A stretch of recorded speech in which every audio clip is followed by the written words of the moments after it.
Hey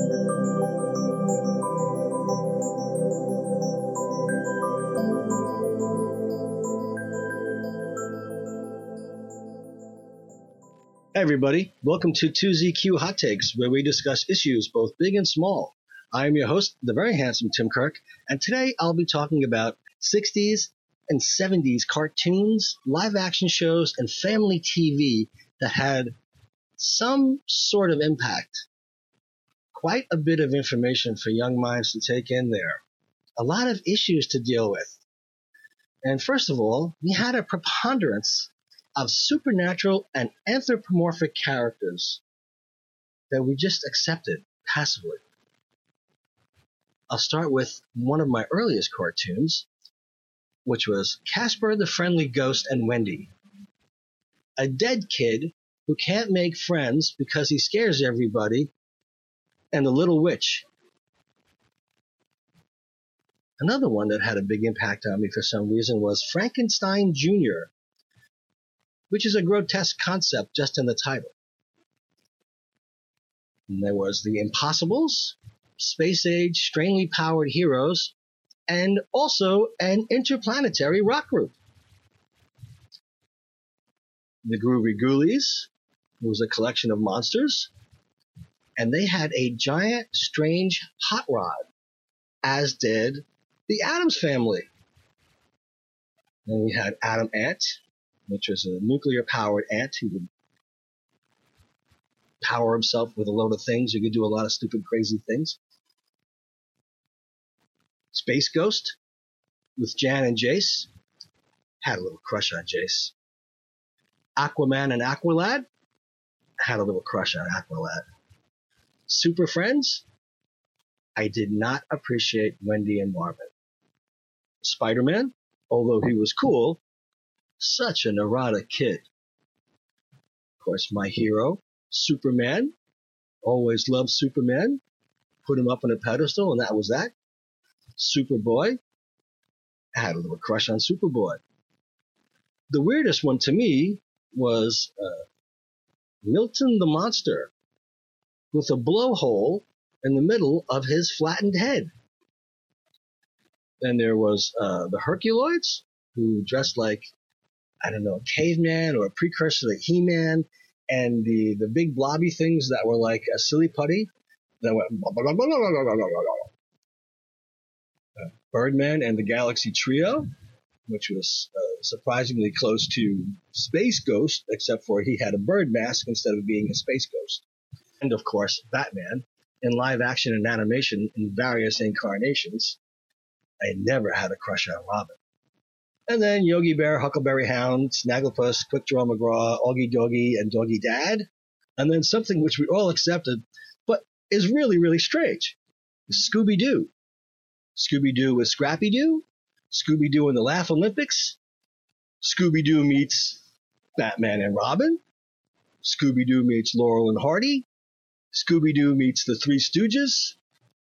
Scooby-Doo meets the Harlem Globetrotters. And Scatman Crothers was one of the Harlem Globetrotters, as he also was Hong Kong Phooey. And we recognize those voices, just like we recognize Casey Kasem being not only Shaggy, but Alex, or Alexander, from Josie and the Pussycats. And he played a coward in both of those cartoons, which I think is a little odd. Archies, you could switch out Ron Dante with David Cassidy and vice versa, and you would never know the difference. And then Josie and the Pussycats. Okay. Oh, what do you know? Now we're in space. On top of the fact that she's a band. The Archies were a band. The Impossibles were a band. I think Sabrina and the Teenage Witch did a band thing too. I'm not so sure. I can't remember too well. We had the Wacky Races with Paul Winchell as Dick Dastardly with Muttley the Laughing Dog. Now, I think there was a dog with Wendy and Marvin and the Super Friends. Scooby-Doo was a talking dog. Muttley was a laughing dog. We had Secret Squirrel. One of the strangest things to me was the king who had a squad of 3 goofy guards. I don't know what kind of king this guy was, but I would rather have bloodthirsty mercenaries guarding my life than 3 crazy guys. Now, we also had live-action TV shows for kids. We had H.R. Pufnstuf, which was really trippy, even though the Croft brothers insisted it never was, and there was no intention of doing anything hallucinatory. The Banana Splits, which was odd, but the strange part about the Banana Splits was the weird pirate live-action serial with the guy who made the kookaburra sound. I don't know how they casted this guy. I mean, you just put this guy in there because he can make the sound. And someone, I'm sure, asked, "Where'd you get this guy?" They said, "Oh, he was outside picking through the dumpsters and he was making that sound." I said, "We got to hire this guy." And I think that's how it happened. We had Lidsville, which was sort of a continuation of H.R. Pufnstuf type of stuff. Land of the Lost, Jason of Star Command, Oh Mighty Isis, and Shazam. They're all mostly TV shows with the entire premise in the theme and or the opening sequence. And not to forget the magical shows for family television, Nanny and the Professor, I Dream of Jeannie, and Bewitched. And growing up, I could never, ever understand why anybody would reject the magical powers of someone who loved you and worshipped you or adored you or just wanted to help out. Why wouldn't you accept this? I would. I would right away. Sure. Why don't you just make me rich?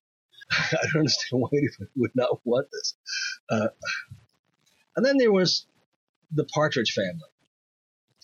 If Keith Partridge was so cool, why did he go on stage wearing the same red velvet pantsuit his mother wore?